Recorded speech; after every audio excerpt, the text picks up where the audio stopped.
கல்லூரி படிப்பை முடித்திருந்தாலும் மணிக்கு மணிக்கு நல்ல வேலை கிடைக்கவில்லை. எப்பதான் உனக்கு நல்ல வேலை கிடைக்குமோ? படிக்க வச்சதுக்கு இதுதான் நீ செய்யறதா? இவன் படிச்சு முடிச்சிட்டு சும்மா சுத்திக்கிட்டு இருக்கான். உறவினர்கள் அனைவரும் அவனை அவமானப்படுத்தினர். இவனால அவங்க குடும்பத்துக்கே கேவலம். அந்த நேரத்தில் அவனுடைய நண்பன் ராம் ஊருக்கு வந்தான். எனக்கு எல்லாமே முடிஞ்சு போச்சுன்னு தோணுது ராம். நான் ரொம்ப தோத்து போயிட்டேன் மச்சான்.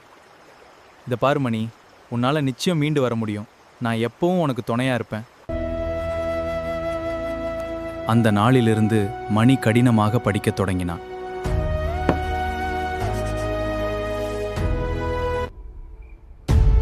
பல மாதங்களின் உழைப்புக்கு பிறகு மணி வெற்றி பெற்றான்.